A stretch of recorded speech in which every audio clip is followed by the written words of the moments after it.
They said the Epstein files were privileged until an actual email from Epstein to Maxwell was pulled out in the hearing. And when Trump's name came up, suddenly it was all privileged. What are they hiding? New York recognized. Thank you, Mr. Chairman. Ms. Bondi, I went over to the department yesterday for a couple of hours to review some of the unredacted materials. And I am looking forward to your detailed explanation for why you have withheld almost half of the documents, which is required by the bill. Now, obviously, there are 3 million documents, so I didn't get through much.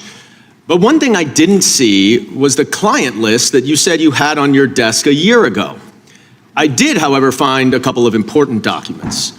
An 86-page prosecution memo from the Southern District of New York, and a draft indictment from Florida against Jeffrey Epstein's co-conspirators. For reasons that I cannot understand, nor are permitted by the bill, they were still redacted, even for members of Congress.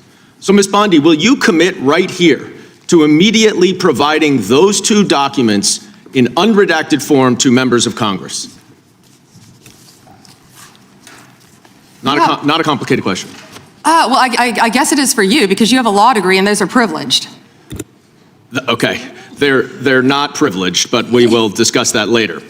I also found an email that I have right here from Jeffrey Epstein to Ghislaine Maxwell that was unredacted, and it included notes of statements that Donald Trump made about his prior relationship with Jeffrey Epstein. Now, there is no reason for this to be hidden from the American people. There is no privilege, there is no attorney-client privilege, and I see you're checking with your staff, and I can assure you, staff, this is not under attorney-client privilege because it was sent from Jeffrey Epstein to Ghislaine Maxwell. Will you commit to publicly providing the unredacted version of this so that the American people can understand the extent of Donald Trump's lies about his relationship with Jeffrey Epstein? You're about as good of a lawyer today as you were when you tried to impeach President Trump in 2016. Have you apologized for that in 2019? So will you unredact this? Will you were unredact lead this? counsel on that. Privileged. I'm asking you, will you unredact this? Privileged. Privileged, of course. I look forward to discussing this more.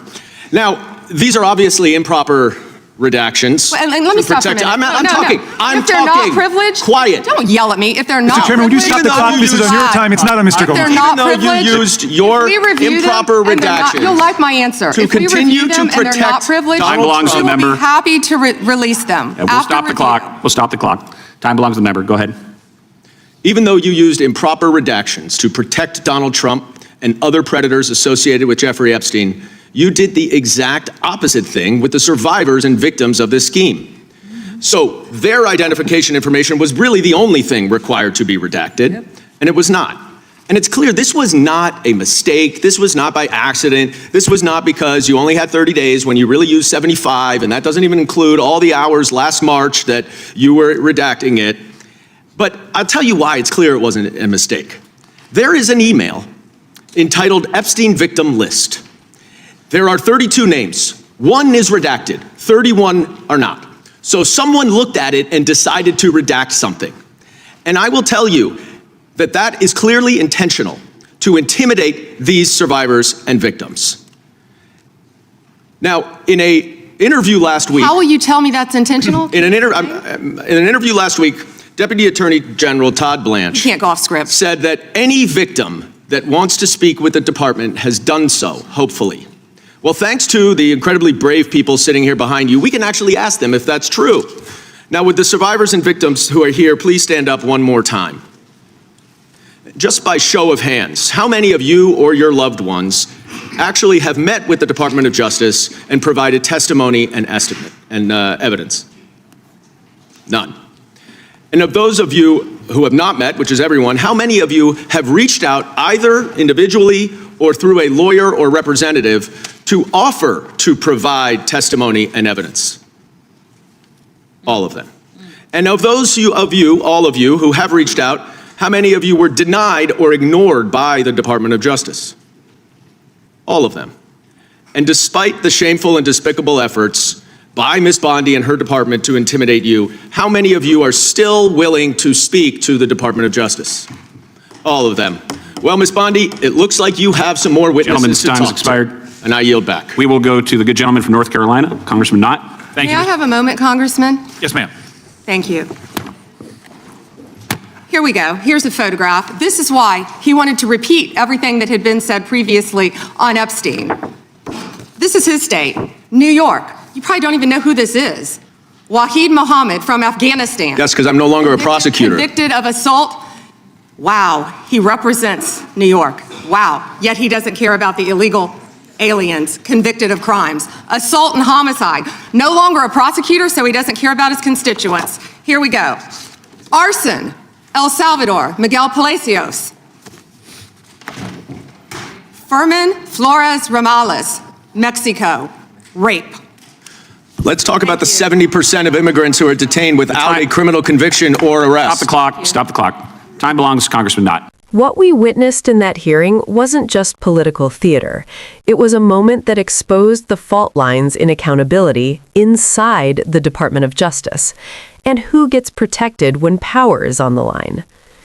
Congressman Dan Goldman did something very simple and very powerful. He went to the department, he reviewed unredacted materials, and instead of speculation, instead of rumor, instead of conspiracy, he came back with documents. An 86-page prosecution memo from the Southern District of New York, a draft indictment out of Florida targeting Epstein's co-conspirators, and most explosively, an email from Jeffrey Epstein to Ghislaine Maxwell referencing statements Donald Trump made about his prior relationship with Epstein. And what happened when Goldman asked for those materials to be released unredacted to Congress? One word: privileged. Not an explanation, not a legal basis, not a statutory citation, just privileged. But here's where this gets serious. An email from Epstein to Maxwell is not attorney-client communication. It's not internal DOJ deliberation. It's not classified intelligence.